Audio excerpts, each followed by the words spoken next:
Sometimes the biggest regrets in life come from the words we never said to the ones we loved most. Jasper McCall learned this the hard way when his daughter walked out of his life forever, leaving him with nothing but money and a heart full of sorrow. Now the richest man west of the Pecos owned everything except what really mattered. His wild stallion Diablo had thrown 9 cowboys, making Jasper the laughingstock of Abilene. Then little Annie Mae stepped up in her worn boots. She looked the old man straight in the eye and said, "If you're so brave, then train my stallion." The whole town went quiet. What could a 10-year-old girl do that grown men couldn't? But sometimes the smallest person carries the biggest heart. What happened next taught an old cowboy that it's never too late for second chances. Before we jump back in, tell us where you're tuning in from, and if this story touches you, make sure you're subscribed because tomorrow I've saved something extra special for you. The morning sun cast long shadows across the McCall ranch as Jasper stood on his wraparound porch, surveying an empire that stretched beyond the horizon. 63 years old, with silver threading through his dark hair and lines etched deep around his gray eyes, he cut an imposing figure against the backdrop of rolling Texas hills. The man who owned more cattle than any rancher from here to El Paso should have felt satisfied. Instead, he felt hollow as an old oak struck by lightning. The irony wasn't lost on him. Jasper McCall, who could buy half the state if he wanted, couldn't purchase the one thing that would make his wealth meaningful, the forgiveness of his only child. In his coat pocket, he carried a worn silver locket that had belonged to his late wife, Clara. Inside lay a faded photograph of their daughter Sarah at age 15. Her smile bright and trusting, her eyes full of the future. That picture had been taken 3 months before the argument that changed everything. 3 months before pride and stubbornness built a wall between father and daughter that 15 years hadn't worn down. The memory still burned like a brand on his conscience. Sarah, just 18 and headstrong as her mother, announcing she was leaving Abilene to pursue her dreams in Denver. Jasper, determined to keep his family together, forbidding her to go. The words they'd exchanged that final night were daggers thrown with perfect aim, each one designed to hurt, to wound, to force submission. But Sarah had inherited his stubborn streak, and instead of backing down, she'd packed her bags and walked out of his life forever. Now, hidden in the attic of his grand house, a pristine white wedding dress gathered dust, a dress he'd secretly purchased years ago, dreaming of the day he'd walk his daughter down the aisle. That day never came. Those dreams turned to ash, like everything else that mattered. "Morning, Mr. McCall." Doc Henderson's voice broke through Jasper's reverie.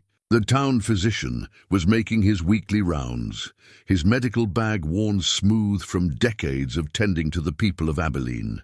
At 72, Doc moved with the careful precision of a man who'd seen every kind of human suffering and learned to carry it with grace. "Doc." Jasper nodded, grateful for the interruption.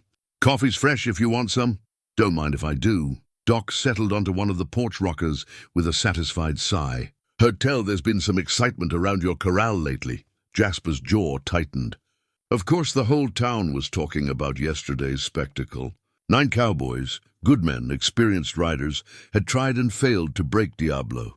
The black stallion stood 16 hands high, with the temper of a tornado and the pride of a king.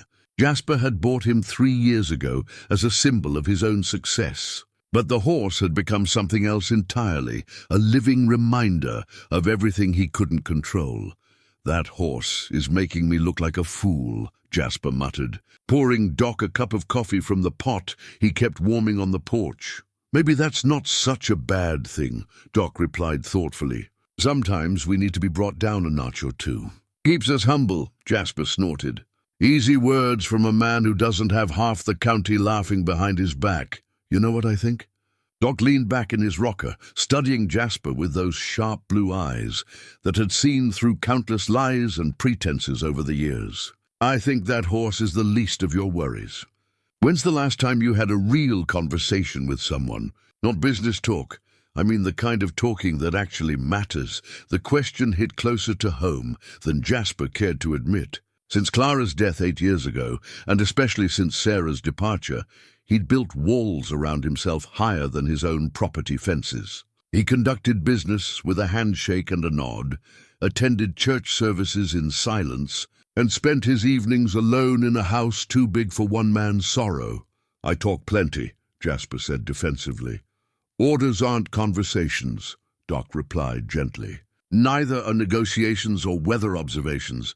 I'm talking about the kind of sharing that happens between human beings who care about each other." Before Jasper could respond, they heard the rumble of wagon wheels on the dirt road leading to town.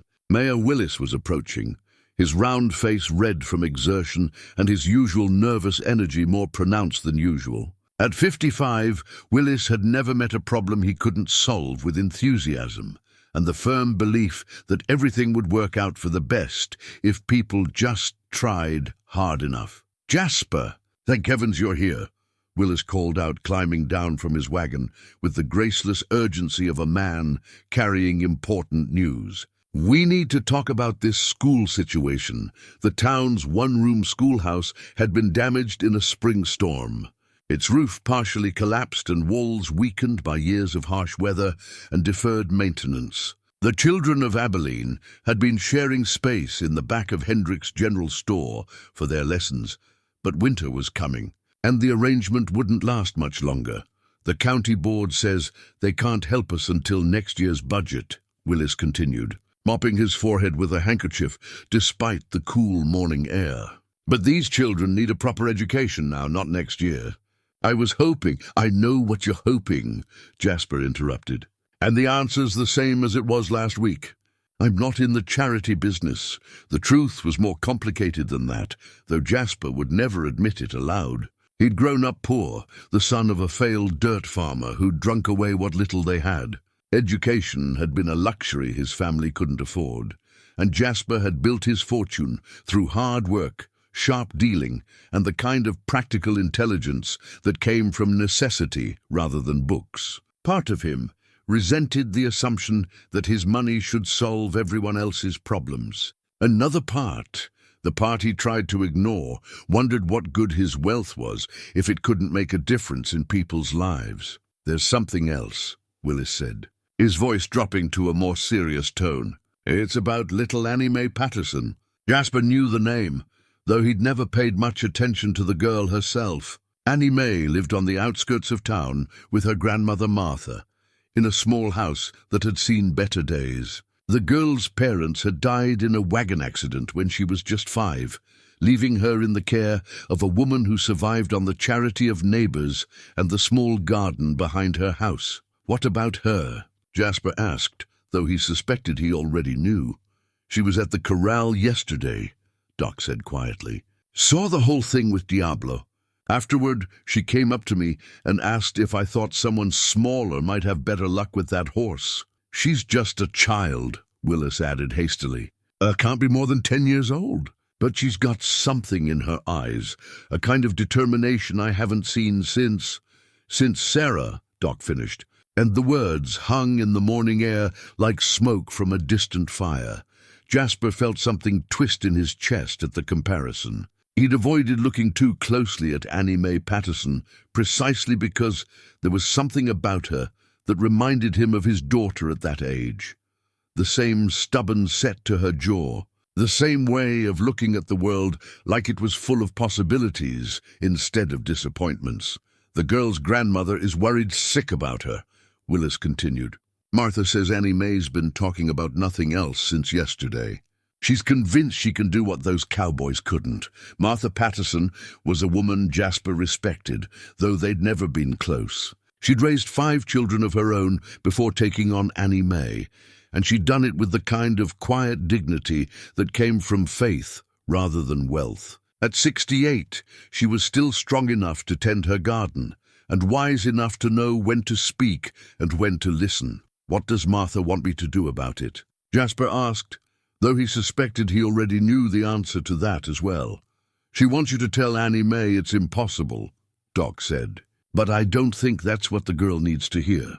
You think I should let a 10-year-old child risk her neck on a horse that's already sent 9 grown men to the doctor?" Jasper's voice rose in disbelief. "I think," Doc said carefully, that sometimes the most dangerous thing we can do is tell someone they're not capable of rising to a challenge, especially someone who's already lost so much. The conversation was interrupted by the sound of footsteps on the gravel path leading to the house. Annie Mae Patterson herself was approaching, walking with the measured pace of someone who'd made up her mind about something important. She wore a simple brown dress that was too big for her small frame, hand-me-down boots that had seen several owners, and a determination that seemed to radiate from her like heat from a forge. Her hair was the color of wheat in late summer, braided neatly but with small wisps escaping to frame a face that was more serious than any child's face should be. But it was her eyes that caught Jasper's attention, green as spring grass, clear as morning water, and completely unafraid. "Mr. McCall," she said, stopping at the bottom of the porch steps and looking up at him with the kind of direct gaze that made grown men uncomfortable. "I'd like to speak with you about your horse." Willis started to say something, but Jasper held up a hand to silence him. There was something about this girl, this slip of a child with dirt on her cheeks and purpose in her voice, that demanded attention. "What about my horse?" Jasper asked, surprised by how gentle his own voice sounded. Annie Mae climbed the porch steps slowly, never breaking eye contact. When she reached the top, she was barely tall enough to look him in the eye, but she managed it anyway. "I watched what happened yesterday," she said. "Those men were trying to force him. But Diablo doesn't want to be forced. He wants to be understood. And you think you understand him?" Jasper asked, not mockingly but with genuine curiosity. "I think I understand what it's like to be angry and scared and have everyone expect you to be something you're not ready to be," Annie Mae replied.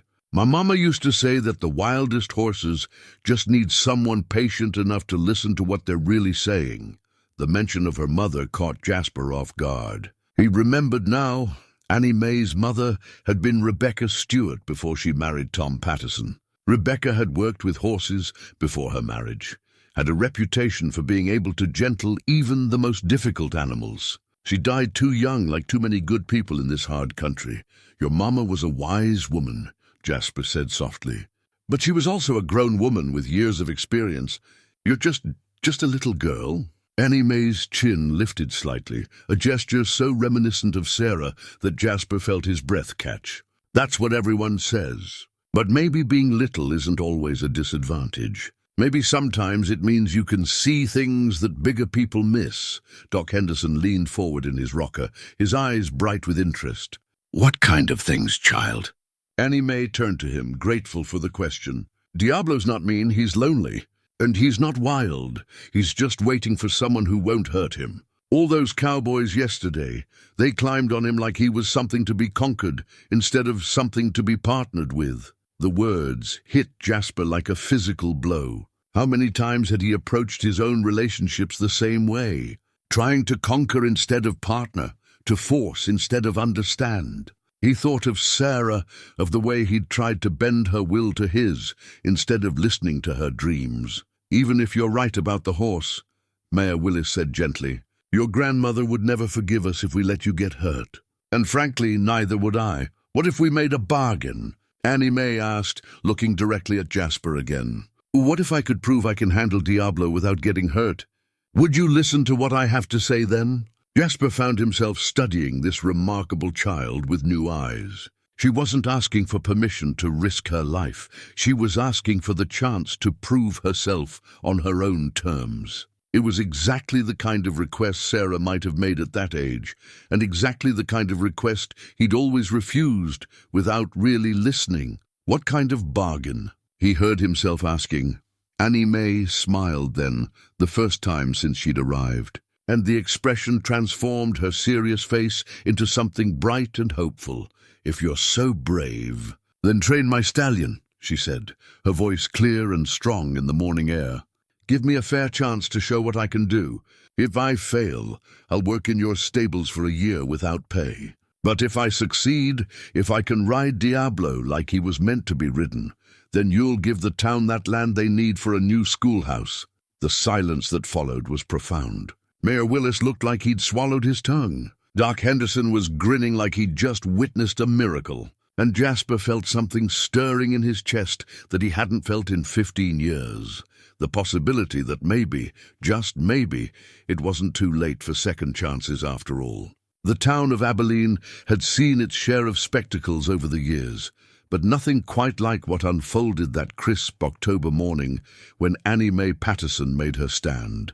Word had spread through the community like wildfire, and by the time the sun reached its peak, half the county had gathered around Jasper McCall's corral to witness what most expected would be either a miracle or a tragedy. Jasper stood at the fence rail, his weathered hands gripping the wood so tightly his knuckles had gone white. Beside him, Doc Henderson maintained the calm composure of a man who delivered babies and buried the aged, but even he couldn't hide the tension in his shoulders. Mayor Willis paced behind them, muttering prayers under his breath and occasionally glancing toward the crowd as if calculating how many witnesses would be needed if this went terribly wrong.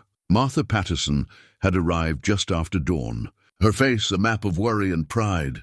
At 68, she'd raised 6 children and buried a husband, but Annie Mae represented something different, a chance to see her own daughter Rebecca's spirit live on in the next generation. Now she stood near the corral gate, clutching a pair of worn leather riding gloves that had once belonged to Rebecca Stewart, before she became Rebecca Patterson, before she died too young, leaving a daughter who inherited her way with horses and her stubborn heart. "Those were your mamas," Martha had whispered to Annie Mae earlier, pressing the gloves into the girl's small hands.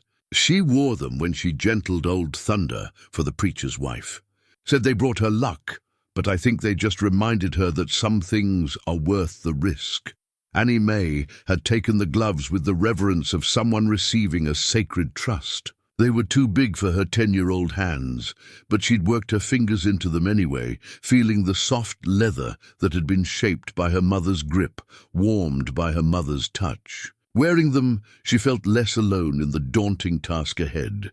The crowd murmured as Diablo was led into the corral by 2 of Jasper's most experienced hands. The Stallion was magnificent and terrifying in equal measure. Coal black, except for a white star on his forehead, standing 16 hands high with muscles that rippled like water under his glossy coat. His eyes were dark and intelligent, but there was something wild in them that spoke of prairie winds and untamed spaces. "Last chance to change your mind, little one," Doc Henderson said quietly, but his voice carried the weight of genuine concern rather than discouragement. Annie Mae looked up at him with those clear green eyes, and Doc saw something there that reminded him of her mother at that age, a quiet certainty that some challenges were worth meeting regardless of the odds. "Mama used to say that the most beautiful horses are often the most frightened," Annie Mae replied, her voice steady despite the magnitude of what lay ahead. "They're not mean because they want to hurt people. They're mean because they're protecting themselves from being hurt first." The words carried across the morning air, and Jasper felt them settle in his chest like stones in still water. How many times had his own defensive nature driven away people who might have cared about him? How many relationships had he destroyed in the name of protecting himself from disappointment? Annie Mae climbed through the fence rails with the fluid grace of someone who'd spent her short life around animals. In the corral, Diablo immediately focused on her, his ears swiveling forward with interest rather than aggression. The crowd fell silent, sensing that something important was about to unfold. For the first few minutes, Annie Mae simply stood still, allowing Diablo to study her. She spoke in soft tones, words too quiet for the watchers to hear, but clearly meaningful to the horse. His nostrils flared as he caught her scent, and slowly, so slowly the movement was almost imperceptible, he took a step toward her. "Well, I'll be," someone in the crowd whispered, and immediately several voices shushed them to silence. Annie Mae extended one small hand, palm up, and waited. Diablo stretched his magnificent neck toward her, his breath warming her fingers as he investigated this strange new presence in his domain. When he didn't find any threat, he took another step closer, and then another, until Annie Mae could rest her hand gently against his neck. The crowd released a collective breath they hadn't realized they'd been holding. Even the most skeptical watchers had to admit this was more progress than any of the previous 9 cowboys had achieved in their first attempts. But Diablo was not a horse to be won over easily.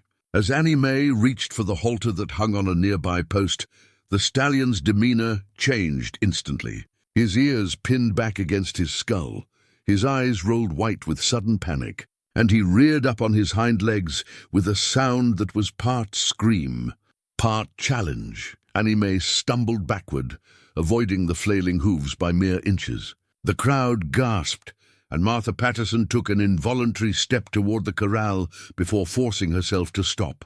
This was Annie Mae's test, and interfering would only make things worse. "Easy, boy," Annie Mae called, her voice shaking now but still gentle. "Nobody's going to hurt you, I promise." But Diablo was beyond hearing promises. Some memory of harsh bits, cruel spurs, or simply the accumulated weight of human disappointment had been triggered, and he charged across the corral like a black thunderstorm, scattering dust and fear in equal measure. Annie Mae pressed herself against the fence rails, her heart pounding so hard she could hear it in her ears. This was the moment of truth, the point where most people would admit defeat and retreat to safety. The crowd certainly expected it.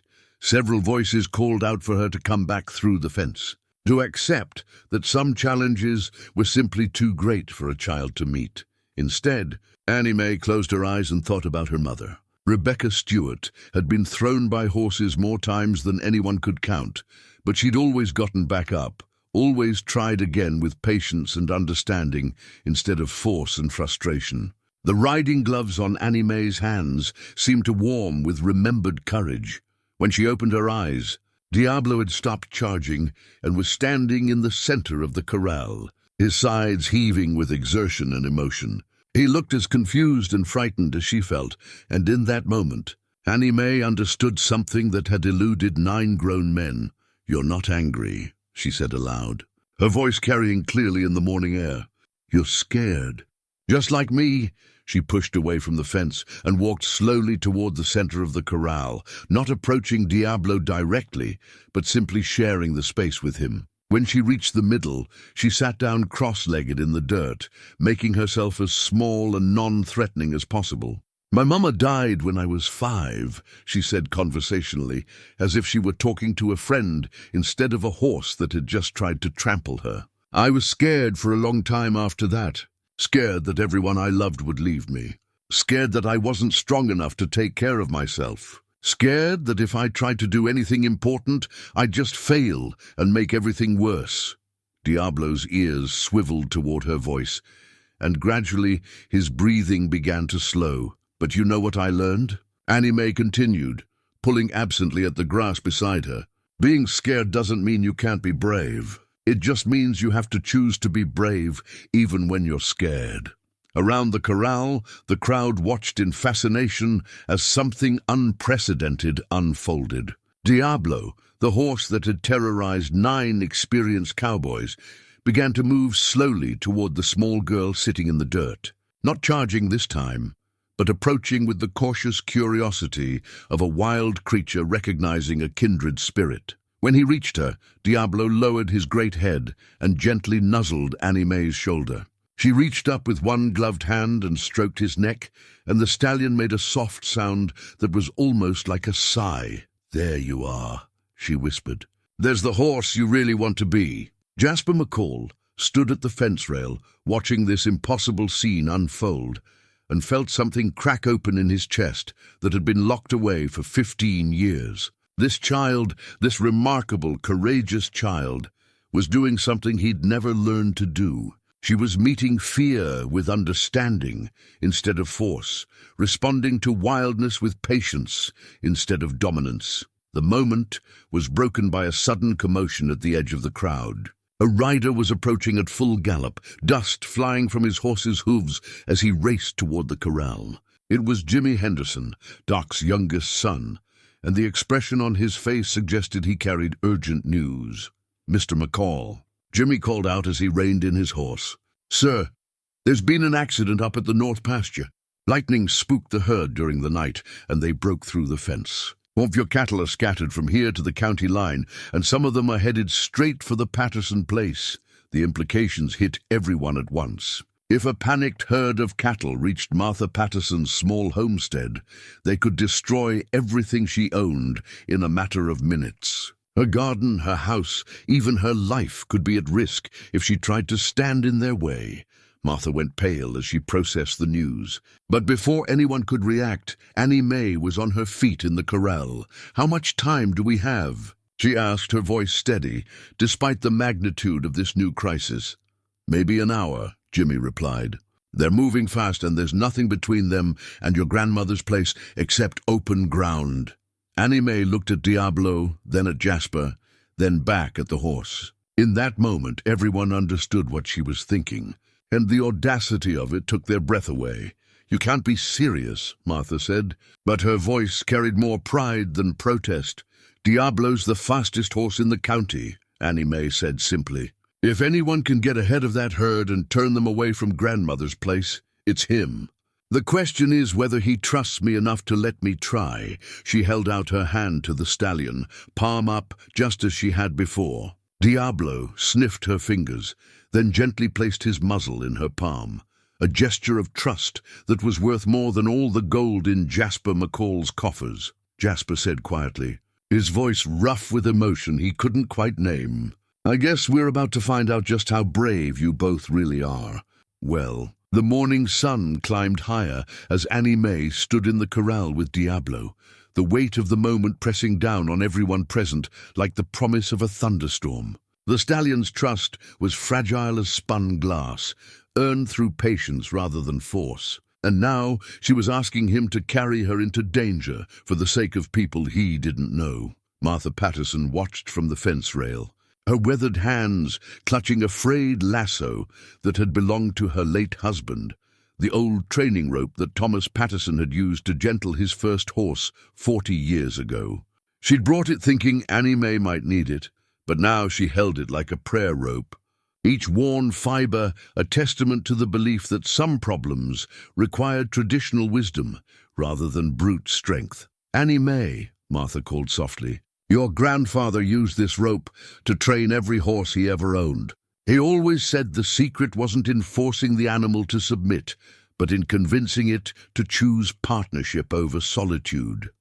Annie Mae nodded, understanding flowing between them like water finding its level. She'd heard the stories of Thomas Patterson, the quiet man who could gentle the wildest Mustang with nothing more than patience and respect. His approach had been revolutionary for its time, refusing to break a horse's spirit in favor of channeling it toward cooperation. "Can you get me a saddle?" Annie Mae asked Jasper, her voice steady despite the magnitude of what she was proposing. "Not one of those heavy stock saddles.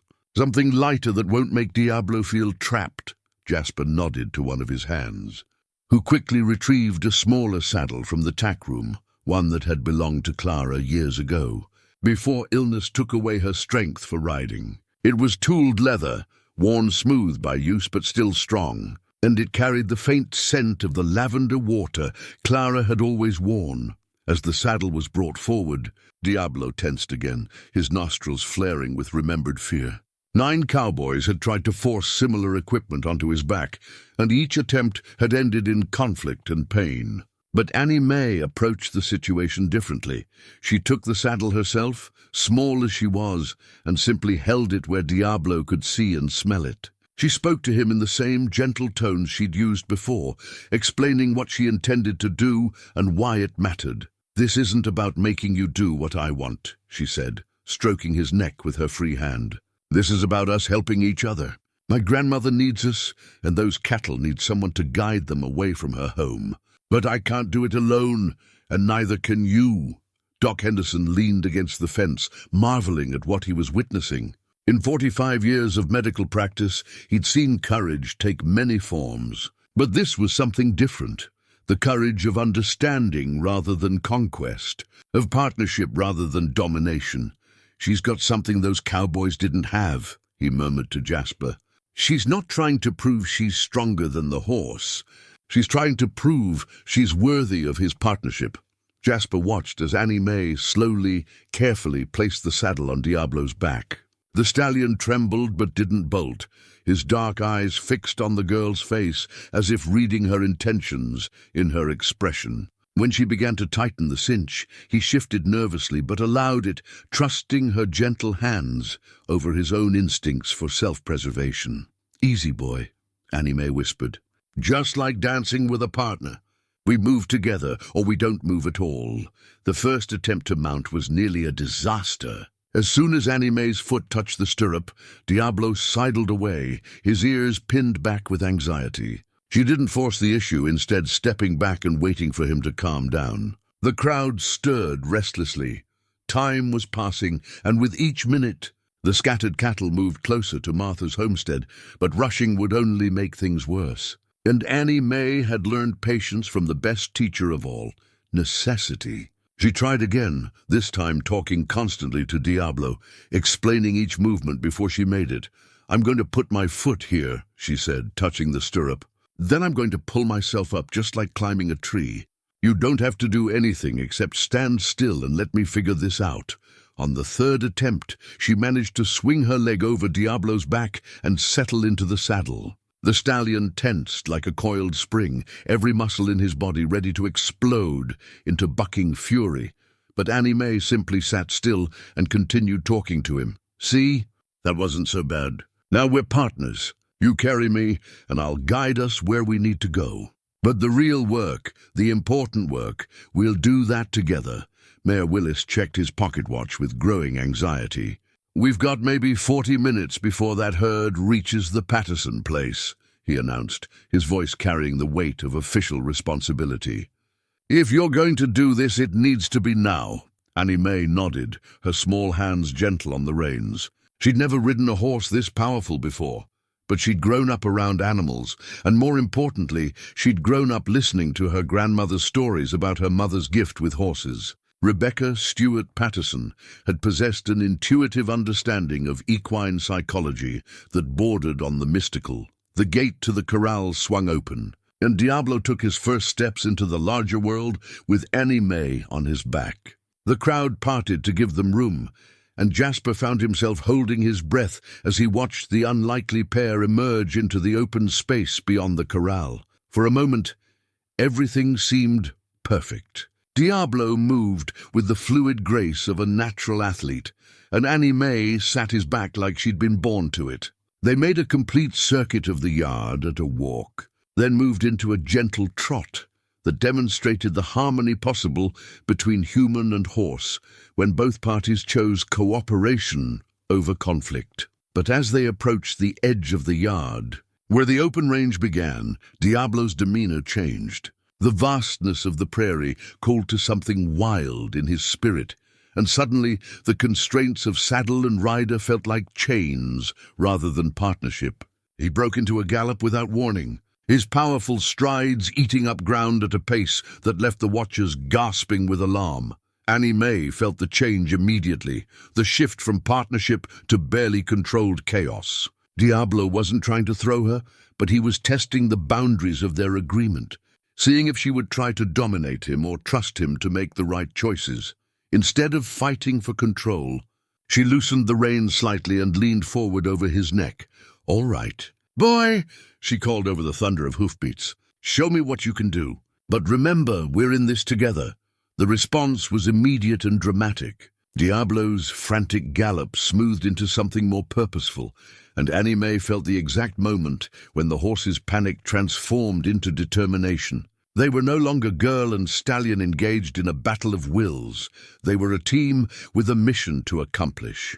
Behind them, the crowd watched in amazement as horse and rider disappeared over a low hill, heading toward the north pasture where a crisis awaited their intervention. Jasper McCall stood at his fence rail, his heart pounding with fear and pride in equal measure, and realized that sometimes the greatest courage came from trusting others to rise to challenges that seemed impossible. "Lord, help them both," Martha whispered, clutching her husband's old rope like a lifeline. "I think," Doc Henderson said quietly, "they're going to help each other." The north pasture stretched before them like a sea of amber grass, and Annie Mae could see the problem immediately.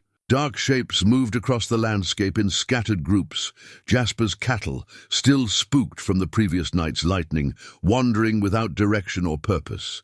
In the distance, a larger group was indeed heading toward the cluster of buildings that marked Martha's homestead, their movement creating a dust cloud that spoke of panic and momentum.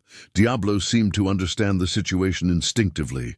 His ears pricked forward as he surveyed the chaos, and Annie Mae felt him gather himself beneath her like a coiled spring preparing to release its energy. This was what he'd been born for, not the artificial challenges of a corral, but real work that mattered.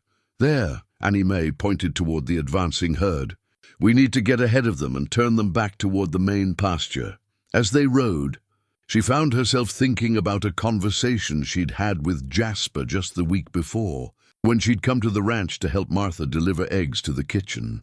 He'd been sitting on his porch, and in his hand was a crumpled silver dollar, tarnished with age but polished smooth by countless worried fingers. This was the first dollar I ever earned, he'd told her then, though she hadn't understood why he was sharing something so personal with a girl he barely knew. Mucking stalls for old man Henderson when I was 12 years old. Thought I was rich as a king that day. Now, racing across the prairie on Diablo's back, Annie Mae understood what he'd been trying to tell her. Success wasn't about the money you accumulated or the respect you commanded. It was about remembering where you came from and staying connected to the things that really mattered. Jasper had kept that dollar as a reminder of his humble beginnings, but somewhere along the way, he'd forgotten the lessons that came with it. The leading edge of the cattle herd was closer now, close enough that Annie Mae could see the wild look in their eyes and the foam on their muzzles from hard running. These weren't the calm, well-managed animals that usually grazed in Jasper's pastures. These were frightened creatures driven by instinct rather than reason. Diablo seemed to read her thoughts. Without any direction from Annie Mae, he angled their approach to intercept the cattle at a point where the terrain would help funnel them away from Martha's property. It was a strategy that required perfect timing and flawless execution. One mistake would put them directly in the path of hundreds of panicked animals. "You know what you're doing, don't you, boy?" Annie Mae whispered, leaning low over his neck as they closed the distance. "You've been waiting your whole life for work that actually means something." The response came not in words, but in the subtle shift of Diablo's gait, as he found the rhythm that would carry them safely through the next few critical minutes. Annie Mae felt herself becoming part of that rhythm, her body moving in harmony with his powerful strides, her hands light on the reins because guidance was no longer necessary. They reached the interception point just as the lead cattle came within 100 yards of Martha's fence line. Diablo planted himself directly in their path, and Annie Mae was amazed to see how his presence immediately began to affect the herd's behavior. Cattle were herd animals, and they recognized the authority of a confident horse and rider even in their panicked state. "Easy." "Now," Annie Mae called to the milling animals, her voice carrying the same calm confidence she'd used with Diablo. "Nobody wants to hurt you. We're just going to help you find your way home." The lead steer, a massive longhorn with scars that spoke of many battles, came to a halt just 20 feet away from them. His sides heaved with exhaustion, and his eyes rolled white with confusion. But something in Annie Mae's voice seemed to penetrate the fog of his panic. Other cattle began to cluster around the leader, their movements slowing from frantic flight to uncertain milling. Annie Mae kept talking to them, her voice steady and reassuring, while Diablo held his position like a lighthouse in a storm. "That's it," she encouraged them. "You're safe now. No more running, no more being afraid. We're going to take you back where you belong, slowly, carefully." She began to guide Diablo in a wide circle around the herd, using his presence to gently push the cattle away from Martha's property and back toward the main pasture. It was delicate work that required infinite patience. Too much pressure and they would scatter again. Too little and they would continue their dangerous course. The sun was directly overhead by the time Annie Mae and Diablo had successfully turned the entire herd and started them moving back towards safety. Both horse and rider were exhausted, covered in dust and sweat. But there was a sense of profound accomplishment in what they had achieved together. As they followed the cattle back across the pasture, Annie Mae reflected on everything that had changed in the span of a single morning. When she'd first climbed into that corral with Diablo, she'd been just a little girl with big dreams and her mother's old riding gloves. Now she felt like something more, a partner in something larger than herself, a participant in the kind of meaningful work that her mother had always talked about.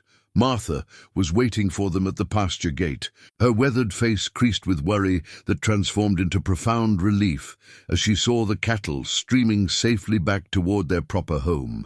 Behind her stood Jasper, Doc Henderson, Mayor Willis, and what seemed like half the population of Abilene. "Well, I'll be blessed," Doc said as Annie Mae and Diablo approached. "I've never seen anything like that in 45 years of living in cattle country."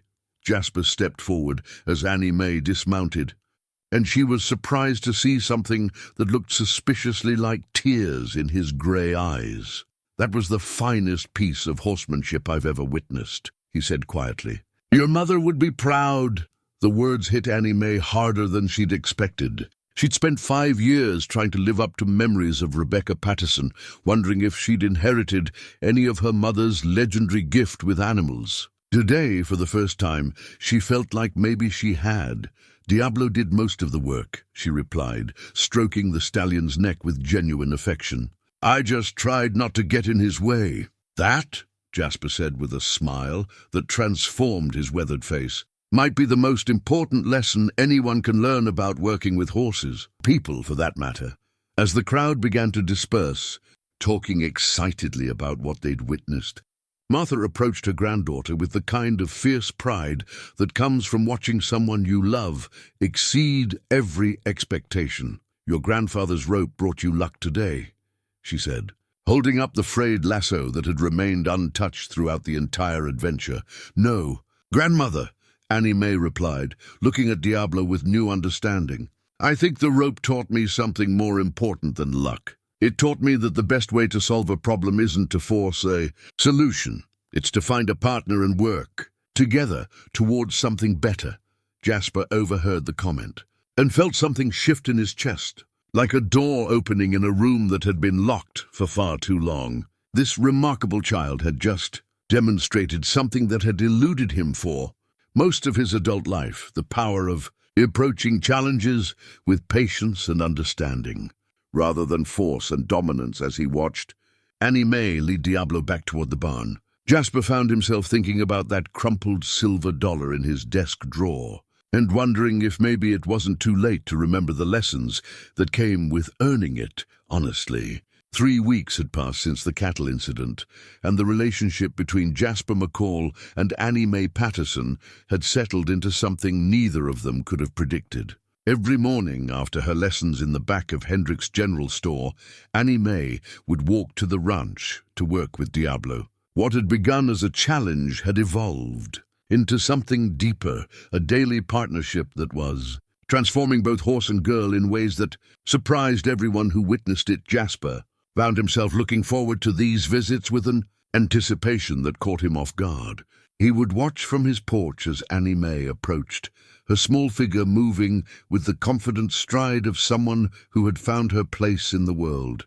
Diablo, too, had changed. The wild rage that had once characterized his every interaction with humans had given way to an eager alertness whenever he saw Annie Mae coming. This particular morning, as autumn painted the Texas hills in shades of gold and crimson, Jasper was waiting with something he hadn't touched in 15 years. In his weathered hands, he held a delicate music box, carved walnut with brass hinges, its surface worn smooth by countless careful touches. Inside, a tiny ballerina turned to the melody of Amazing Grace, the same tune Clara used to hum. While rocking Sarah to sleep, he'd found it the previous evening while searching through Sarah's old room for something he could never quite name. The music box had been Sarah's most treasured possession as a child, a gift from her grandmother on her 8th birthday. When she'd left home at 18, she'd abandoned it, along with everything else that connected her to the family she was so eager to escape. Mourning. "Mr. McCall," Annie Mae called out as she approached the porch, her voice carrying the cheerful energy that had become as much a part of his routine as coffee and sunrise. "Morning." "Annie Mae." Jasper hesitated, then held out the music box. "I found this and thought you might like to see it. It belonged to my daughter when she was about your age."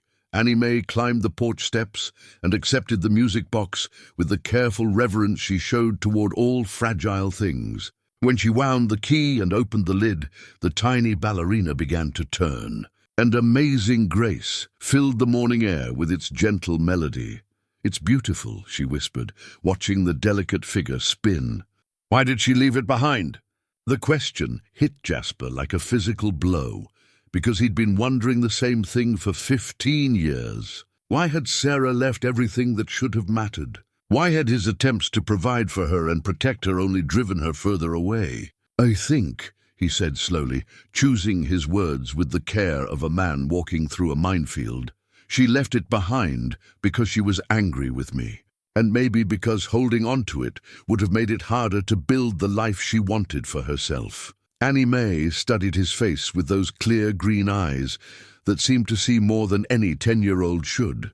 "Do you miss her?" "Every day," Jasper admitted, the words coming easier than they had in years. Every single day since she walked out that door.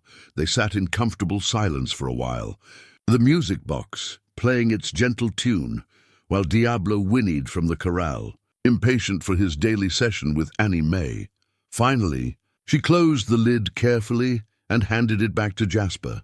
"Maybe she misses you too," Annie Mae said, with the matter-of-fact wisdom that children sometimes possessed. "Maybe she just doesn't know how to say it." The comment stayed with Jasper throughout the morning as he watched Annie Mae work with Diablo. Their partnership had evolved beyond simple riding into something that resembled a conversation between two beings who understood each other completely. Annie Mae would suggest a direction with the gentlest pressure of her legs, and Diablo would respond with the fluid grace of a dancer. When she asked for speed, he gave it willingly. When she requested a slower pace, he settled into it as if it had been his own idea. "She's got something special," Doc Henderson observed, joining Jasper at the fence rail. "I've been watching horses and riders for more than 40 years, and I've never seen anything quite like this." "Her mother had the same gift," Jasper replied, surprised by his own willingness to share memories he'd kept locked away for so long. "Rebecca could gentle the wildest Mustang with nothing more than patience and understanding. I should have paid more attention to how she did it." "Might not be too late to learn," Doc suggested gently. "That girl's got a lot to teach, if you're willing to listen." The truth of that observation became apparent later that afternoon when disaster struck without warning. Annie Mae was practicing advanced maneuvers with Diablo, working on the kind of precise movements that would be necessary if she ever faced another emergency like the cattle incident. She was asking him to sidestep around a series of barrels when something went wrong, whether it was a miscommunication between them or simply bad luck. No one could say for certain. Diablo's hoof caught the edge of a barrel, sending it rolling directly under his legs. The stallion caught off balance and, startled by the unexpected obstacle, stumbled badly. Annie Mae, thrown forward over his neck, lost her grip on the reins and tumbled to the ground with a sickening thud. The silence that followed was profound and terrible. Diablo stood over Annie Mae's motionless form, his ears pinned back with distress, while the gathered watchers held their breath and waited for some sign that the girl was all right. Jasper was the first to reach her, his heart pounding with a fear he hadn't felt since the night Sarah was born, and the doctor wasn't sure both mother and child would survive. He knelt beside Annie Mae's still form, his hands shaking as he checked for signs of serious injury. "Don't move her," Doc Henderson commanded, arriving at a run with his medical bag. "Let me see what we're dealing with first." Annie Mae's eyes fluttered open just as Doc began his examination. And her first words were not about her own condition, but about the horse who stood nearby. Trembling with distress, "Is Diablo hurt?" she asked, trying to sit up despite Doc's restraining hand. "The horse is fine," Jasper said, his voice rough with emotion he couldn't quite control. "It's you we're worried about." Doc's examination revealed a sprained wrist, several impressive bruises, and a mild concussion that would require careful watching for the next few days. As he bound Annie Mae's wrist with practiced efficiency, he couldn't help but notice the way Jasper hovered nearby. His face creased with a worry that went far beyond casual concern.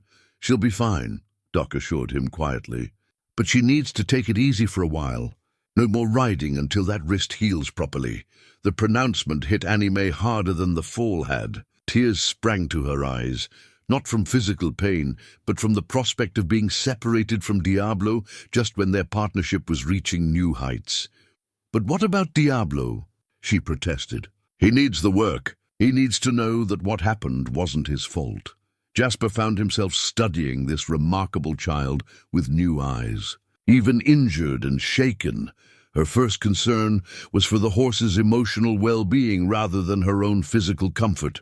It was exactly the kind of selfless consideration that Sarah had shown as a child. Before pride and stubbornness had poisoned their relationship. "I'll work with him," Jasper heard himself saying, the words surprising him as much as anyone else. "I'll make sure he knows it wasn't his fault, and that you'll be back as soon as you're able." Annie Mae looked up at him with gratitude that was almost painful in its intensity. "You promise?" "I promise," Jasper replied, and felt something shift inside his chest like ice breaking up after a long winter. "We're partners now, all three of us, and partners take care of each other." As Martha helped Annie Mae to her feet and began fussing over her injuries, Jasper approached Diablo with the kind of nervous determination he hadn't felt in years. The stallion regarded him warily, uncertain about this new development in their complicated relationship. "Well, boy," Jasper said quietly, extending his hand the way he'd watched Annie Mae do so many times. "I guess it's just you and me for a while. Think you can teach an old cowboy some new tricks?" The next few days tested Jasper McCall in ways he hadn't anticipated. Working with Diablo without Annie Mae's presence proved to be an education in humility that the wealthy rancher desperately needed, but had been avoiding for most of his adult life. The stallion, sensing the difference in approach and energy, responded to Jasper with polite tolerance, rather than the enthusiastic partnership he'd shown with Annie Mae. Each morning, Jasper would find himself standing at the corral fence, watching Diablo pace restlessly and clearly wondering where his small partner had gone. The horse's distress was obvious to anyone who cared to look, and it reminded Jasper painfully of his own emotional state in the months following Sarah's departure. Martha Patterson had taken to visiting the ranch daily, ostensibly to check on Diablo's progress, but really to monitor Jasper's efforts with the kind of gentle scrutiny that only a woman of her age and experience could provide.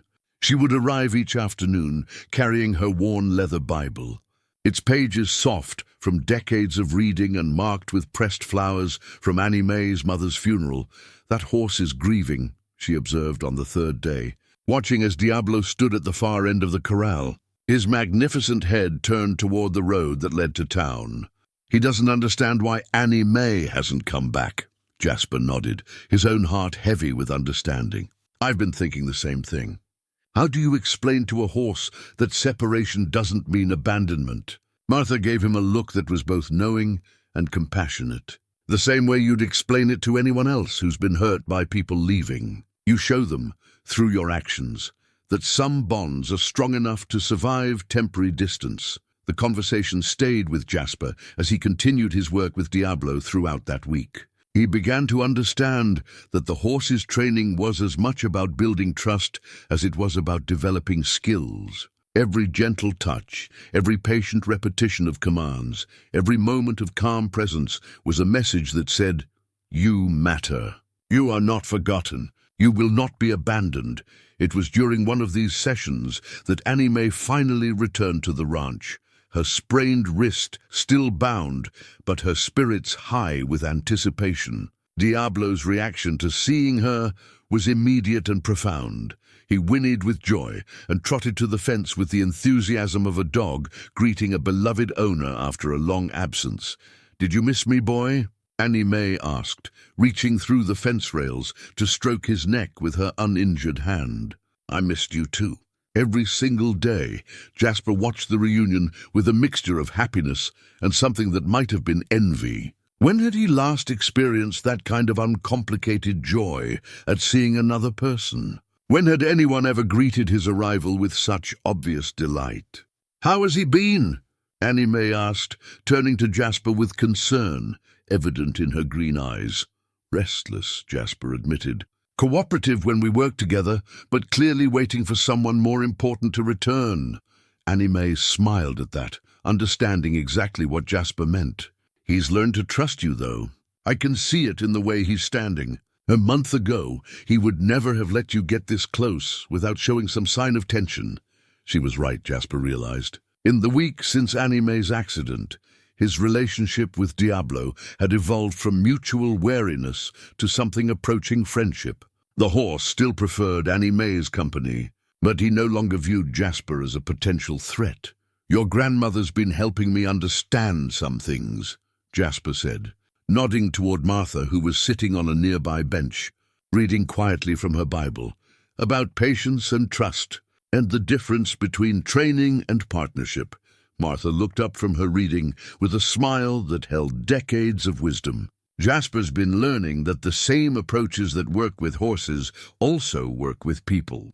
Sometimes the gentlest touch accomplishes more than the strongest hand." The comment carried weight beyond its simple words, and everyone present understood the deeper meaning. Jasper's relationship with Sarah had failed precisely because he'd tried to control rather than guide, to demand rather than request, to force rather than invite. "Would you like to try riding him again?" Jasper asked Annie Mae, gesturing toward Diablo, who was clearly eager for more substantial interaction than fence-line petting. Annie Mae hesitated, glancing at her bound wrist. "Doc Henderson said I should wait until next week." "Doc Henderson isn't here," Martha observed with the kind of practical wisdom that comes from raising children through multiple generations. "And sometimes the best medicine for fear is getting back to the thing that frightened you in the first place." With careful assistance from both Jasper and Martha, Annie Mae managed to mount Diablo despite her injury. The reunion between horse and rider was beautiful to witness. Diablo seemed to understand that his partner was hurt and adjusted his gait accordingly, moving with extra smoothness and care. As they worked together in the corral, Jasper found himself thinking about the letter he'd written to Sarah the night before, a letter he'd started and discarded dozens of times over the years, but had finally found the courage to complete. In it, he'd tried to express 15 years of regret, of missed opportunities, of love that had been poorly communicated but never diminished. The letter sat on his desk now, sealed and addressed but not yet mailed. Every time he thought about sending it, his old fears would resurface. Fears of rejection, of being too late, of opening wounds that might be better left closed. But watching Annie Mae and Diablo reminded him that some relationships were worth the risk of vulnerability. "I think," Martha said quietly, appearing beside him at the fence rail with the stealth that seemed to come naturally to grandmothers. "That horse isn't the only one who's been waiting for someone to come home." Jasper turned to look at her, surprised by the directness of her observation. "What do you mean?" "I mean that sometimes the hardest part of healing an old wound isn't finding the courage to reach out. It's finding the courage to believe that the other person might reach back." That evening, after Annie Mae and Martha had returned to town and Diablo was settled in his stall for the night, Jasper sat at his desk staring at the sealed letter. The return address was burned into his memory from years of wanting to write but never finding the words. Mrs. Sarah McCall Davidson, 1247 Elm Street, Denver, Colorado. Sarah had taken her husband's name, of course, but she'd kept his as well. That small detail had given him hope. when he'd first learned of her marriage through a private investigator's report years ago. If she'd completely rejected her connection to him, wouldn't she have dropped the McCall name entirely? The music box sat open beside the letter, its tiny ballerina frozen mid-spin, waiting for someone to wind the key and bring her to life again. Sarah's music box, abandoned in anger but preserved by love. A symbol of everything that had been lost and might still be recovered. Jasper reached for his pen and added a postscript to the letter. I still have your music box. It still plays Amazing Grace. I thought you might want to know. Then, before he could lose his nerve again, he walked to the front porch and placed the letter in the mailbox for the morning pickup. Some acts of courage, he realized, required the same kind of faith that Annie Mae had shown with Diablo. The willingness to extend trust even when the outcome was uncertain, to offer partnership even when rejection was possible. As he stood on his porch looking out at the dark hills beyond his property, Jasper whispered a prayer he hadn't spoken in 15 years. Please, God, let it not be too late. In the distance, Diablo whinnied softly from his stall, as if agreeing that some chances were worth taking, no matter how long you'd been waiting to take them. 2 weeks after Jasper mailed his letter to Sarah, Annie Mae made a discovery that would change everything she thought she understood about the man she'd come to see as a mentor and friend. It happened by accident, as the most important discoveries often do, while she was searching through Jasper's desk for a pencil to record Diablo's training progress. The desk drawer stuck, as it always did, and when Annie Mae finally managed to pull it open, the contents shifted and scattered across the desk surface. Among the usual collection of papers, tools, and ranch business documents, one item caught her attention immediately, a folded letter, yellowed with age, that bore a Denver postmark and a date from 15 years ago. Annie Mae knew she shouldn't read another person's private correspondence, but something about the letter called to her with an urgency she couldn't ignore. The handwriting on the envelope was feminine and careful, and the return address read, Sarah McCall, 1247 Elm Street, Denver, Colorado. Her heart pounding with the knowledge that she was crossing a line that could never be uncrossed. Annie Mae carefully unfolded the letter and began to read words that had been waiting 15 years to fulfill their purpose. Dear Papa, I know you probably won't read this, and I know you probably won't forgive me for leaving the way I did. But I have to try one more time to make you understand. I wasn't running away from you when I left Abilene. I was running towards something I needed to become. But now I need to tell you something that can't wait any longer. I'm going to have a baby. Papa, your grandchild will be born in the spring. And more than anything in the world, I want him or her to know their grandfather. I want to come home. I want to bring my husband James to meet you. And I want us to be a family again. I know I said terrible things the night I left. I know I hurt you, and I know my leaving hurt you even more. But I also know that somewhere underneath all that hurt and pride, you still love me. Because I still love you, and I always have, even when I was angriest. Please write to me, Papa. Please tell me that it's not too late for us to find our way back to each other. I'm sorry for everything that went wrong between us. And I'm ready to come home if you'll have me, your daughter, Sarah P.S. I named the baby Emma Rebecca, Emma for James's mother and Rebecca for Mama. She has your eyes. Papa, she has your stubbornness too. Annie Mae's hands shook as she finished reading the letter. Emma Rebecca. Sarah's daughter would be exactly her own age now, 10 years old, growing up in Denver without knowing she had a grandfather in Texas who kept her mother's childhood music box on his desk and her mother's memory alive in his heart. The magnitude of the tragedy hit her like a physical blow. For 15 years, Jasper had been grieving the loss of his daughter, while Sarah had been waiting for a response to a letter he'd never opened. For 15 years, a little girl had been growing up without her grandfather, while that grandfather sat alone in his big house, convinced he'd been rejected and abandoned. Annie Mae. Jasper's voice from the doorway made her jump, and she spun around to face him with guilt written across her features. What are you doing? She held up the letter with trembling hands. unable to find words adequate for what she'd discovered. Jasper's face went white as he recognized the envelope, and he crossed the room in 3 quick strides to snatch it from her grasp. "You had no right to read that," he said, his voice rough with emotions he couldn't name. "You never opened it," Annie Mae replied, tears streaming down her face. 15 years ago, your daughter wrote to tell you she was sorry and she wanted to come home, and you never even read it." The accusation hung between them like a wall of thorns. Jasper stared at the letter in his hands, the letter he'd been too proud and too hurt to open. The letter he'd convinced himself would only contain more anger and rejection. "You don't understand," he began. But Annie Mae cut him off with the fierce clarity that sometimes came to children when they witnessed adult failures. "I understand that you have a granddaughter named Emma, who's exactly my age," she said, her voice steady despite her tears. "I understand that Sarah named her after my mother, which means she still cared about this place and these people. And I understand that for 15 years you've been feeling sorry for yourself while they've been waiting for you to write back." The truth of her words hit Jasper like blows from a hammer.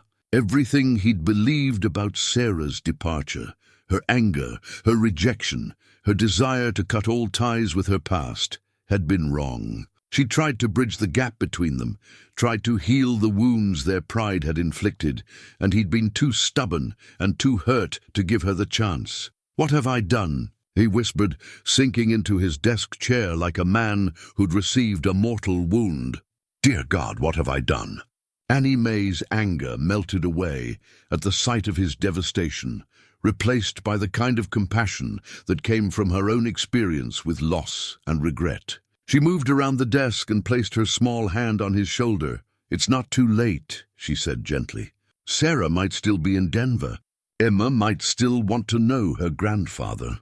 The letter you sent 2 weeks ago might already be on its way to them." Jasper looked up at her with hope and terror warring in his grey eyes. "What if they don't want to see me? What if I've waited too long and they've built a life that doesn't have room for a foolish old man who let his pride destroy his family?" "What if they do?" Annie Mae countered. "What if Sarah's been waiting all these years for you to reach out? What if Emma's been wondering why she doesn't have any grandparents? What if the only thing standing between you and your family is the fear that it might not work out perfectly?" The conversation was interrupted by the sound of hoofbeats on the road leading to the ranch. Martha Patterson was approaching in her small buggy, moving with the urgent pace that suggested important news. She reined in her horse at the porch and climbed down with the careful haste of a woman carrying a telegram. "Jasper," she called, her voice tight with excitement and anxiety. "This just came for you from the telegraph office." Jasper's hands shook as he accepted the yellow paper, his heart pounding with the knowledge that his entire future might be contained in the few words typed on Western Union letterhead. Annie Mae stood beside him as he unfolded the telegram, her own anxiety mixing with his as they read the message together. "Papa Stop received your letter. Stop coming home with Emma next week. Stop so sorry for lost years. Stop love you. Stop Sarah." The silence that followed was profound and healing, like the moment after a fever breaks or a long-held breath is finally released. Jasper read the telegram 3 times before the reality of it began to penetrate the walls he'd built around his heart. "She's coming home," he said, his voice wondrous and broken. "Sarah's coming home, and she's bringing Emma." Annie Mae threw her arms around him then, her own joy mixing with his in a celebration of second chances and healing wounds. Martha wiped tears from her eyes as she watched the embrace, remembering her own prayers for this stubborn man who'd carried his grief like a badge of honor for far too long. "We need to get ready," Annie Mae said, pulling back from the embrace with the practical energy that had always characterized her approach to challenges. "We need to clean the house and prepare rooms for them, and make sure Diablo looks his best because Emma's going to want to meet him." Jasper laughed then, the first truly joyful sound that had echoed through his house in 15 years. "You're right. We have a lot of work to do. But Annie Mae," he paused, looking at this remarkable child who had become the catalyst for so much healing in his life. "Thank you. for reading the letter, for telling me the truth, for helping me find the courage to write to Sarah. I don't know how I can ever repay you." "You don't have to repay me," Annie Mae replied with a smile that rivaled the morning sun. "That's what family does for each other." And in that moment, Jasper realized that family wasn't just about blood connections. It was about the bonds we choose to forge with people who matter. The connections we build through love and trust, and the willingness to be vulnerable with each other. Annie Mae had become his family in every way that counted. And now, miraculously, his original family was coming home as well. The week that followed Sarah's telegram transformed the McCall ranch into a whirlwind of preparation and anticipation. Jasper threw himself into readying the house with the determined energy of a man who'd been given an unexpected second chance at happiness. Rooms that had been closed off for years were aired out and cleaned. Sarah's childhood bedroom was carefully restored to something approximating its former warmth, and a small adjoining room was prepared for Emma with the kind of attention to detail that spoke of a grandfather's eager love. Annie Mae had become Jasper's constant companion in these preparations, her youthful energy perfectly complementing his renewed sense of purpose. She helped him select curtains for Emma's room, advised him on which of Sarah's childhood belongings to display and which to pack away, and most importantly, worked with him to ensure that Diablo would make the best possible impression on his soon-to-arrive granddaughter. Martha Patterson had taken it upon herself to coordinate the community's response to this momentous homecoming. Word of Sarah's return had spread through Abilene like wildfire, and the entire town seemed determined to welcome home the prodigal daughter with appropriate celebration. Mayor Willis had organized a welcoming committee. Doc Henderson had prepared his best room in case travel proved stressful for the visitors. And even Hendricks at the general store had stocked special treats he remembered Sarah enjoying as a child. But beneath all the excitement and preparation, Jasper wrestled with fears that kept him awake long into each night. 15 years was a lifetime of separation. Enough time for people to change beyond recognition, enough time for wounds to heal in ways that left permanent scars. What if Sarah had only agreed to visit out of politeness? What if Emma found him disappointing compared to the grandfather she might have imagined? What if the magic that had begun with Annie Mae couldn't extend to encompass the family he'd lost through his own stubborn pride? On Sarah's childhood desk, folded neatly and waiting, lay a piece of paper that represented both hope and terror in equal measure. It contained Sarah's current address in Denver, copied carefully from her telegram and letters. The knowledge that he could now reach out to his daughter and granddaughter whenever he chose felt both liberating and overwhelming. "You're wearing a path in the floorboards," Annie Mae observed on Thursday evening, watching as Jasper paced restlessly around his living room. "They're not arriving until Saturday. All this worrying isn't going to make time move any faster." Jasper paused in his pacing to look at this remarkable child who had become his anchor in the storm of emotions surrounding Sarah's return. "What if I've forgotten how to be a father? What if 15 years of living alone has made me too set in my ways to welcome people back into my life?" Annie Mae considered the question with the seriousness it deserved. At 10 years old, she'd already learned more about loss and adaptation than many people learned in a lifetime. And her perspective carried the weight of hard-earned wisdom. "I think," she said carefully, "that being a good father or grandfather isn't about being perfect. It's about caring enough to try and being willing to learn from your mistakes. You've spent the last month learning how to partner with Diablo instead of trying to control him. Maybe being a family works the same way." Her words echoed in Jasper's mind as he continued his preparations. And gradually he began to understand that his approach to Sarah's return needed to mirror his approach to working with Diablo.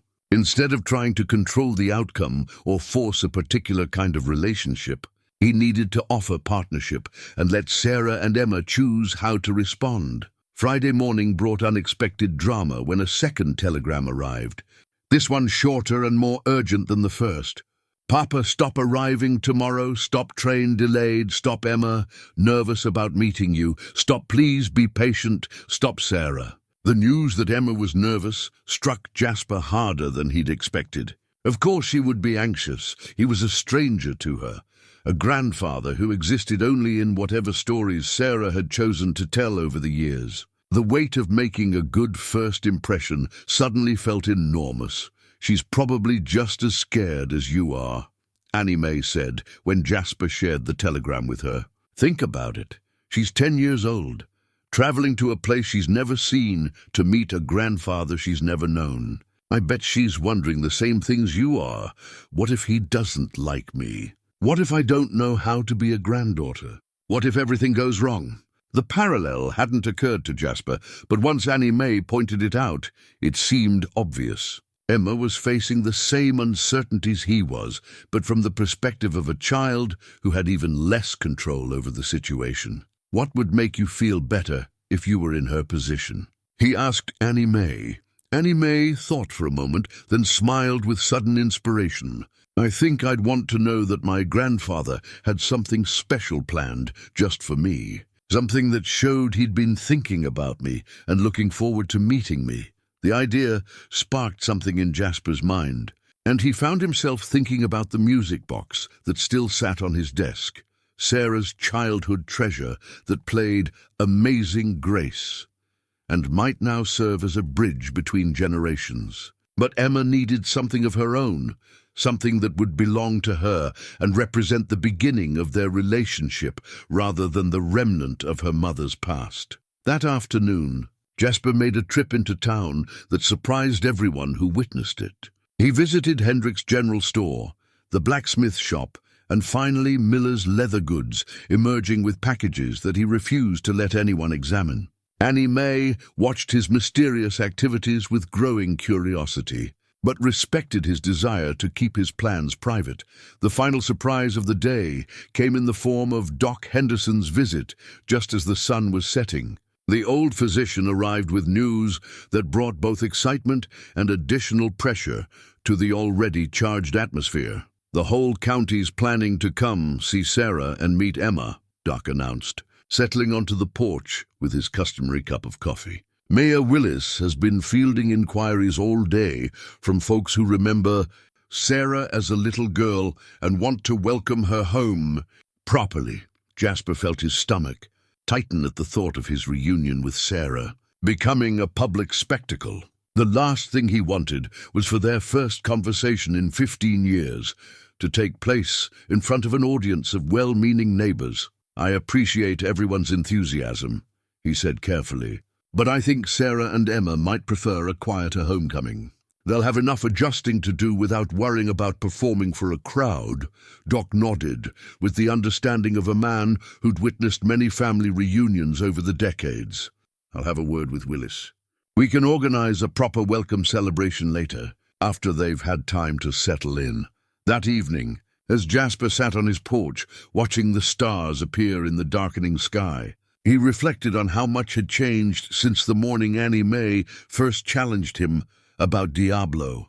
A few months ago, he'd been a lonely, bitter man whose greatest companion was his own resentment. Now he was preparing to welcome his daughter and granddaughter home, supported by a community that cared about his happiness and guided by a remarkable child who'd taught him that the strongest partnerships were built on trust rather than control. Diablo whinnied softly from his stall, as if sensing the emotional weight of the approaching reunion. Tomorrow the Stallion would meet Emma, and Jasper found himself hoping that the horse would work the same magic with his granddaughter that he'd worked with Annie Mae. Perhaps seeing Emma connect with Diablo would help. Sarah understand how much her father had changed, how much he'd learned about patience and partnership, and the difference between protecting someone and controlling them. The packages from his afternoon shopping trip sat unopened on the table beside him, waiting for tomorrow's revelations. Inside, the largest one was a child-sized saddle, crafted specifically for Emma by Miller's skilled hands and decorated with silver conchos that caught and reflected light like captured stars. It was a gift that represented both welcome and invitation, welcome to the ranch that was now her second home, and invitation to discover whatever gifts she might have inherited from her mother's side of the family. As the night deepened around him, Jasper whispered a prayer that had become familiar over the past weeks. Please, God, help me be the grandfather Emma deserves and the father Sarah needs me to be. Help me show them that home is still here waiting for them, and that love doesn't diminish with time or distance. In the distance, a train whistle echoed across the prairie, carrying travelers toward destinations unknown. Tomorrow, a similar train would bring Sarah and Emma McCall home to Texas, and with them would come the chance to heal 15 years of separation and build the kind of family that survives because it chooses love over pride, understanding over control, and partnership over dominance. The waiting was almost over. Saturday morning dawned clear and bright, with the kind of crystalline autumn air that made every color more vivid and every sound more distinct. Jasper McCall stood at his bedroom window, watching the sun paint the hills in shades of gold and amber, and tried to calm the nervous energy that had kept him awake most of the night. The train was due to arrive in Abilene at 2 o'clock, which meant Sarah and Emma would reach the ranch by 3. After 15 years of separation, the final hours of waiting felt both endless and terrifyingly brief.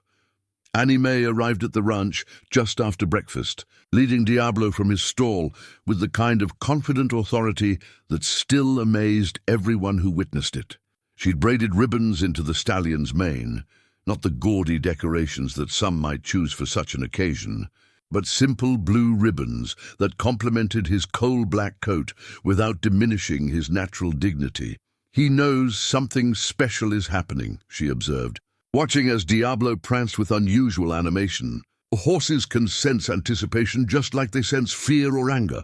Jasper nodded, too nervous to trust his voice. He dressed carefully for this reunion, his best shirt and trousers, polished boots, and the silver bridle that had belonged to his father. It seemed important to look like the kind of man who deserved a second chance, the kind of grandfather a 10-year-old girl might be proud to know. The packages from his shopping trip sat wrapped and waiting on the porch table. The child-sized saddle was the largest, but there were others. A carved wooden horse that could gallop across a child's imagination. A book of Texas legends illustrated with pictures of cowboys and cattle drives. And a small leather journal with Emma's name embossed on the cover in gold letters. What if she doesn't like horses? Jasper asked suddenly, voicing a fear that had been growing in his mind. What if she's afraid of Diablo? What if living in the city has made her too sophisticated for ranch life? Annie Mae looked up at him with the kind of patient expression usually reserved for adults who are being unnecessarily dramatic. What if she loves horses just as much as her mother did? What if seeing Diablo helps her understand where she comes from? What if you're worrying about problems that don't even exist? Her logic was sound, but logic did little to ease the butterflies in Jasper's stomach. He was about to meet his granddaughter for the first time, about to see his daughter after 15 years of separation, about to discover whether the love that had survived all this time was strong enough to bridge the gap their pride had created. At 1:30, Jasper hitched up his best buggy and set out for town, with Annie Mae riding beside him and Martha Patterson following in her own smaller conveyance. The normally bustling streets of Abilene were strangely quiet. Doc Henderson had clearly spoken to Mayor Willis, and the planned crowd of well-wishers had been diplomatically redirected to allow for a private family reunion. The train station was nearly empty when they arrived, with only the station master and a few travelers waiting for connections to other destinations. Jasper positioned himself on the platform where he could see the approaching train while still having room to retreat if his courage failed him at the last moment. At 2:05, the eastbound express rounded the bend that brought it into Abilene with a great huffing of steam and grinding of brakes. As the massive locomotive slowed to a stop, Jasper felt his heart hammering against his ribs with a rhythm that seemed to echo the train's mechanical heartbeat. Passengers began emerging from the cars, a drummer with his sample cases, an elderly couple visiting relatives, a young man in a city suit who looked lost and uncomfortable in the rural setting. Then from the second passenger car, a woman stepped onto the platform who made Jasper's breath catch in his throat. Sarah. 15 years had changed her, of course. The girl who had left home at 18 had become a woman of 33, with laugh lines around her eyes and silver threads in her dark hair. But she carried herself with the same determined grace that had characterized her as a child. And when she looked around the platform with those familiar grey eyes, Jasper saw both the daughter he'd lost and the woman she'd become, behind Sarah, moving with the cautious curiosity of a child in a new place. Came Emma. She was small for 10 years old, with her mother's dark hair but her grandfather's stubborn chin. And she clutched a worn doll with the fierce protectiveness that spoke of a treasured companion. For a moment that seemed to stretch into eternity, the 3 generations of McCalls simply looked at each other across the platform, each one seeing their own hopes and fears reflected in the other's faces. Then Sarah smiled, the same brilliant smile that had lit up Jasper's world when she was Emma's age, and took a tentative step toward the man who had once been her whole world. "Hello." "Papa," she said, her voice carrying across the platform like a prayer answered after long waiting. And Jasper McCall, the richest man west of the Pecos, felt like the wealthiest person who had ever lived. The reunion that followed was everything Jasper had dreamed of, and nothing like what he'd expected. Sarah's embrace was tentative at first, 15 years of separation, creating an awkwardness that no amount of longing could immediately overcome. But as they held each other on the train platform, with Emma watching wide-eyed from behind her mother's skirts, the years began to fall away like leaves from an autumn tree. "You look older," Sarah said with a shaky laugh, reaching up to touch the silver in Jasper's hair. "You look beautiful," he replied, his voice rough with emotions he'd kept locked away for too long. "You look like your mother." Emma remained hidden behind Sarah throughout the initial exchange, her curiosity warring with natural shyness in the face of this stranger who claimed to be her grandfather. Jasper could see her peeking around her mother's dress, studying him with the intense focus that children brought to important assessments. "Emma," Sarah said gently, "this is your grandfather Jasper, the one I've told you so many stories about." The little girl stepped slightly forward, but remained close enough to her mother to retreat if necessary. She had Sarah's grey eyes, but there was something else there too, a stubborn independence that Jasper recognized as his own genetic contribution. "You're very tall," Emma observed, which was probably true from her perspective. "You're exactly the right size," Jasper replied, kneeling down to bring himself closer to her eye level. "I have something for you back at the ranch. If you'd like to see it." Emma's eyes lit with the universal childhood response to promised surprises. But before she could respond, another figure appeared on the platform. A man in his late 30s stepped down from the train car, carrying 2 large suitcases and wearing the kind of patient expression that suggested he was accustomed to waiting for his wife and daughter to finish emotional conversations. "Papa," Sarah said, turning to include the newcomer in their circle, "I'd like you to meet my husband, James Davidson." "James, this is my father." James Davidson was not what Jasper had expected. Instead of the city sophisticate he'd imagined, Sarah's husband appeared to be a practical man with calloused hands and kind eyes. When he extended his hand to Jasper, his grip was firm and honest. "Mr. McCall," James said simply, "Sarah's told me a lot about you over the years. I'm glad we finally have the chance to meet."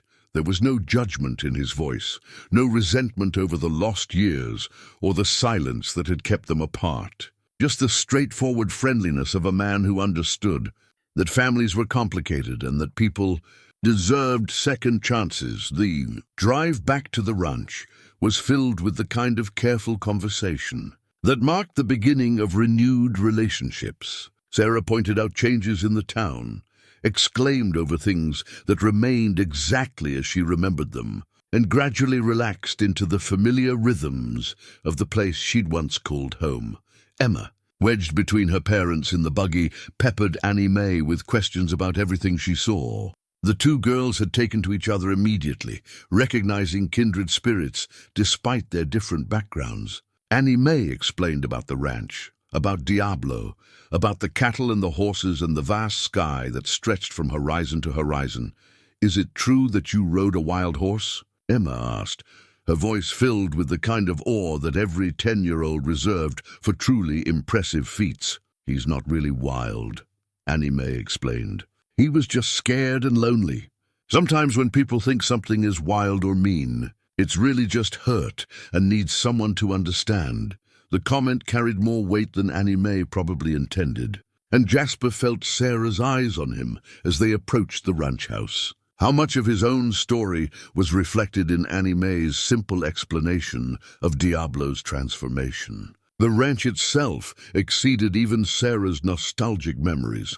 Jasper had maintained it beautifully over the years, and the afternoon sun painted everything in warm, golden light that made the property look like something from a dream. Diablo stood in the corral, magnificent and alert, his ribbons fluttering in the gentle breeze. "Oh my," Sarah breathed, seeing the stallion for the first time. "He's beautiful." Emma was already climbing down from the buggy, drawn by the same magnetic attraction to horses that had characterized her mother at that age.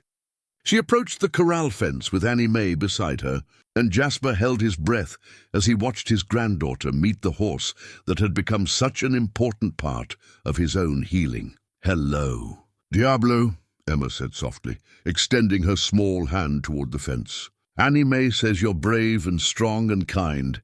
I think we're going to be friends."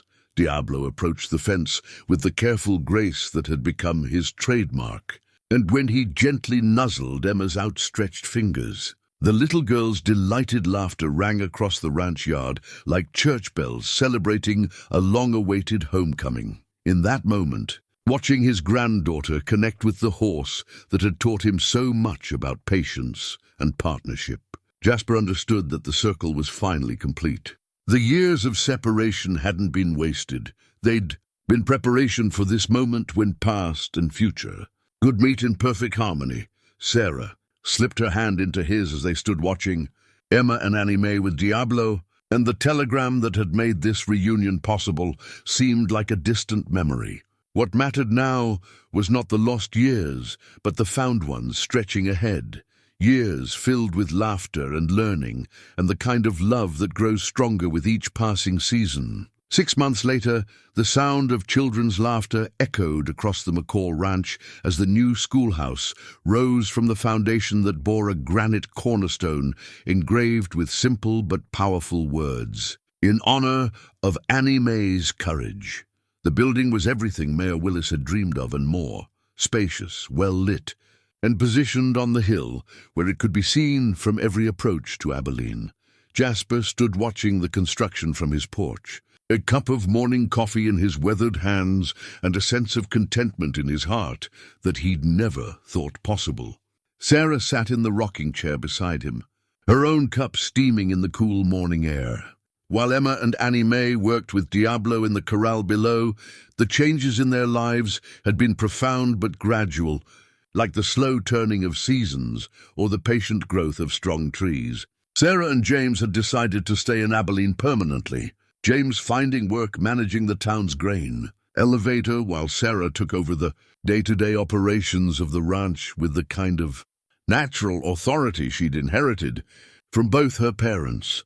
Emma had adapted to ranch life with the enthusiasm of a child discovering her true calling. The small saddle Jasper had commissioned for her first day at the ranch now showed the wear that came from daily use, and Emma's riding skills had developed to the point where she could hold her own with children twice her age. "She's got the gift," Martha Patterson observed, joining them on the porch, with the easy familiarity that had developed between the families over the months of shared dinners and mutual support. Just like her mother, just like her grandmother Rebecca, it skips around sometimes, but it never disappears completely. Sarah smiled at the observation, watching as Emma guided Diablo through a series of gentle turns with the same intuitive understanding that Annie Mae had demonstrated from the beginning. "I always wondered if she'd inherited that," Living in Denver, we never had the opportunity to find out. The mention of Denver brought no sadness now, only gratitude for the path that had eventually led them all back to each other. Emma attended the new schoolhouse during the week and spent her afternoons learning ranch work from her mother and riding lessons from Annie Mae.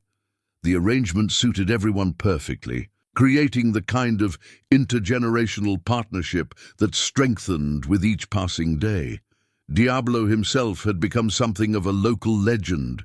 His transformation from untamable stallion to gentle teacher inspiring stories that would be told around Abilene dinner tables for decades to come.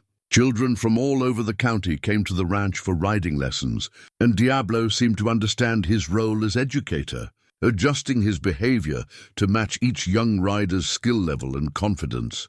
"I've been thinking about that first day," Jasper said, his voice thoughtful in the morning quiet.